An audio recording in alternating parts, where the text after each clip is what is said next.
What's going on, guys? I'm Steve. Welcome back to the channel. Welcome back to another video. If it's your first time stopping by the channel, hit that subscribe button. Trust me, you won't regret it. You're a returning subscriber as always, guys. Welcome back, and I do appreciate the support.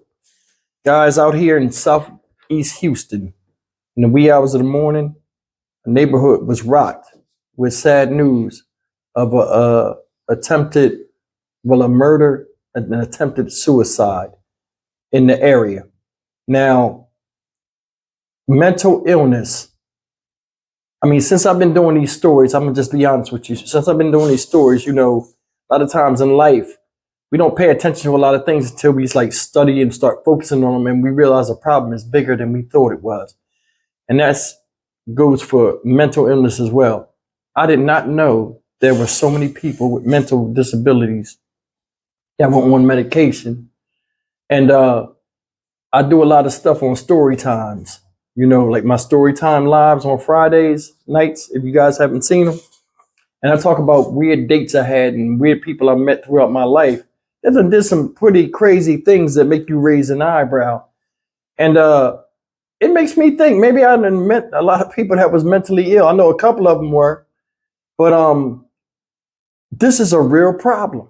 And it's just going through these stories and they have, some of them have dire consequences, with somebody just being around somebody that they care about, becoming a victim of violence, abuse, what have you. And a lot of times this is done for the children. This story is no different.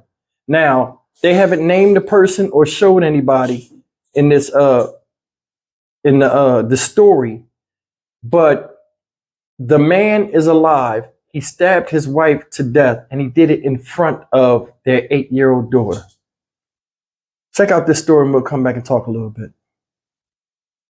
Chelsea Edwards is live in Southeast Houston, where an 8-year-old girl witnessed her mom die. Just tragic. Chelsea, what else have you learned about this? Oh, well, Denise and Melissa, it is hard to imagine the horror that 8-year-old girl witnessed this morning. I will say the home where all this happened, this is a new build in an older neighborhood here in Sunnyside, and right next door to a constable, an officer from the constable's office.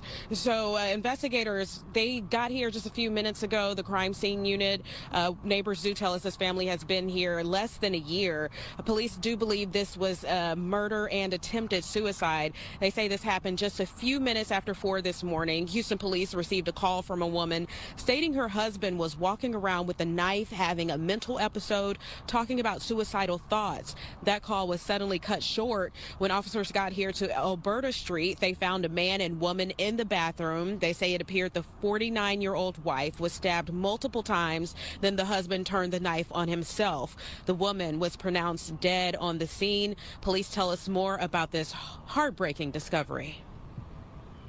Officers get to the front door, they don't hear anything going on. They go to the back.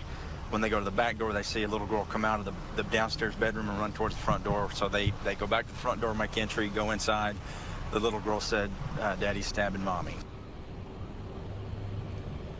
Well, the man was taken to the hospital in critical condition. Again, police are calling this a murder and attempted suicide at this time. But as you can see, they're still working this investigation behind me. We'll have more as soon as we get additional information.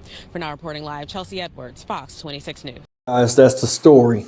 And mental illness is real. I mean, it can get really real, as described in this video. Now, a lot of people have mental illness and they take their medication and stuff. Now, I don't know what happened with this. I mean, this thing is fresh out the box. Nobody knows what's going on. There'll probably be a follow-up video to this. But I will say this. For him to go off the handle and turn the knife on his wife and then try to end his own life while leaving the child here, God only knows what he was going through in his head. I mean, a lot of people could say, oh, well, she might have been cheating. You don't know that neither. Or he might not have been taking his medication. That's another thing. A lot of people fly off the handle when they don't have their medication. Or they're like, hey, you need to re-up your medication. Oh, I'll do it tomorrow. I'll do it whatever. And then things like this happen sometimes. But the little girl is lucky to be alive. And another thing that I just think about with this whole thing is just the childhood trauma that she experienced. Now the mother's gone. And to little boys when they're in the house with their mother and their father, the father is like, because they both share the same sex. I know she was close with her mom. And to see that happen to her mom, the little girl running for her life in the house talking about, when the police said they went to the back door, announced themselves, she ran to the front. The feeling of helplessness and powerlessness this little girl felt had to be like truly immense. And she's going to have a long road to recovery because she can't unsee what she's seen, what she was forced to witness. A stabbing death is very brutal. It is. And it's not an easy, I don't want to use the word kill, but I mean, it's not an easy death, and it's very excruciating. And for her to see that or see part of that and hear her mother screaming for her life, God knows what it did to her psyche. But it's a good thing she survived. Now, the guy tried to kill himself. Now, normally in these videos, I go off and be like, good, but the guy did suffer from a mental illness, so I don't know what he was going through. He said they said he was walking around first with a knife saying, hey, because they did call. They called. That's why the police was on their way. They called. Maybe the call set him off. But I mean, either way, this little girl is lucky to be alive. When you deal with somebody with mental illness, I have never been in a relationship where somebody was mentally ill to where like I had to watch myself or like they had some type of, because there's different type of mental illnesses where, they'll have something where they're a threat to themselves and to me. I don't know how it is. So I don't really want to speak on that. All I can do is just, from the outside looking in. But I just don't know why something like this happens. And a lot of you guys are proficient in this, and I don't know. In the comments, help me and a lot of other people understand why this type of stuff happens.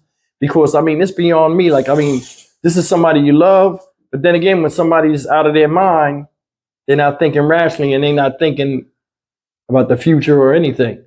And this is proof of it. But did you see how nice that house was?